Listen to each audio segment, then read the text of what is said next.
I'm getting annoyed by how big one of my friends is. She's severely overweight. I'm not sure of her exact weight. Who knows how big the number is, but she's unemployed and always wants to hang out, but she's so big she's unable to do anything. She can't drive, so I have to drive to her. It's at least an hour. We'll go somewhere then have to leave in under 30 minutes because she's too big to do anything. On top of that, I don't think she's a good friend, flirting with my ex in group chat in front of me. I don't care BC, I'm so over him, but I think I should use my time on my good friends. She's unemployed so always needs to hang out, but WTF I go at least an hour away for nothing and she's unable to do anything, lol. Freaking out. Got caught masturbating by neighbor. I don't know what to do right now. I am freaking out. My neighbors live in the attached row home next to us. The same landlord runs both houses. We are very friendly and help one another out.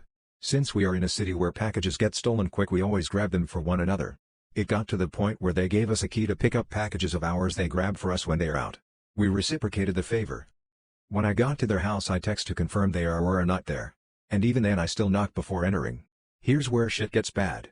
I grabbed a package of theirs a few days ago. I'm fucking stupid. I should have let it get stolen. I text them and let them know. They would be back in a day or two. Okay. Follow the same procedure as always. Let us know when you are coming to pick it up. If we are not home, then you can use the key. Well, there I was this morning. My partner is out of town. Having a fucking wank in my living room. Even more embarrassing is that I'm a guy and I use a magic wand. And then I hear keys in the door. The couch in our living room is to the right of the door. I was trapped. I jumped up and yelled, "Stop giving me a second." Due to the door pushing in and the angle, I don't think she saw too much.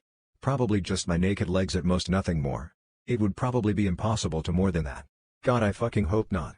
But she undoubtedly heard the noise and from my panic knew what was going on. This literally just happened. I apologized by text profusely. She took off in her car and said she had errand. She texted multiple times how sorry she was and thought when I said if we were out of town meant we were out of town and I meant that she could just come in. I am sorry this is a mess, but I am freaking out. I barely slept at all last night. And now this. I don't know how to tell my partner. How the fuck am I going to look at my two neighbors again? We share the same landlord. What if I get evicted now? Who doesn't knock?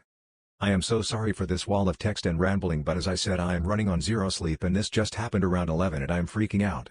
I am so sad, embarrassed, humiliated, mad. I just don't even know what to do right now. I sometimes fart loudly in the morning and I feel a little ashamed. Should I? I have a GF and kids. One of the kids is young SL, sleeps in our room. I'm also a smoker, but I don't smoke in my house, only outside or on my balcony. Anyway, my morning routine is coffee and a cigarette. Also, I don't want to just rip a fart in the room with my GF and kids sleeping, so normally I will hold it in and go make my coffee, etc. I live on the bottom floor. Above me is a middle-aged Russian lady who also has a similar morning routine. Quite a few times I have let out a reasonably large fart, and the woman above me makes a loud, single cough just to let me know she is there. Should I feel bad or awkward about this? If I hear someone fart on their own property, I might giggle a bit, but I don't feel a need to inform them I heard. I don't think I deserve a wedding. I'm a slut.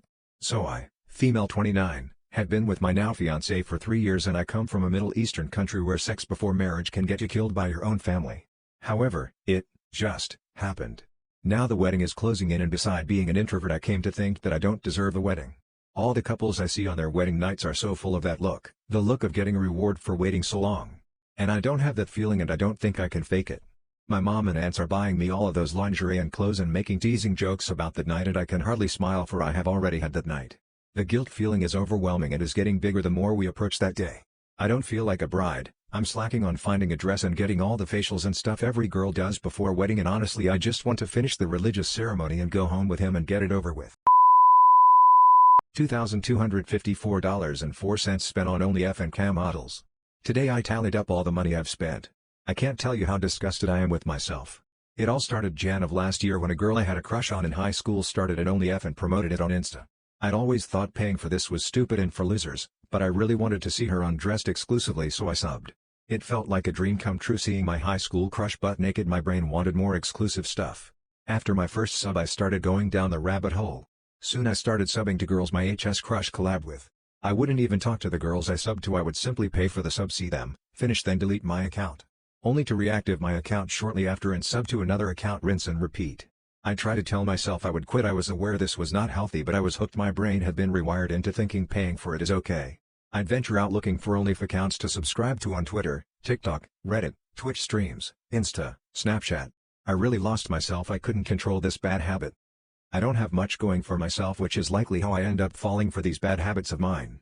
When I look at what triggers my urges to see the only F-girls, it would have to be boredom, loneliness, regret, worthlessness, and the crave for a woman's attention. Which brings me to the cam girls. I remember seeing the ad Jerkmates and decided to try it. I wish I never opened that Pandora's box because I really became addicted.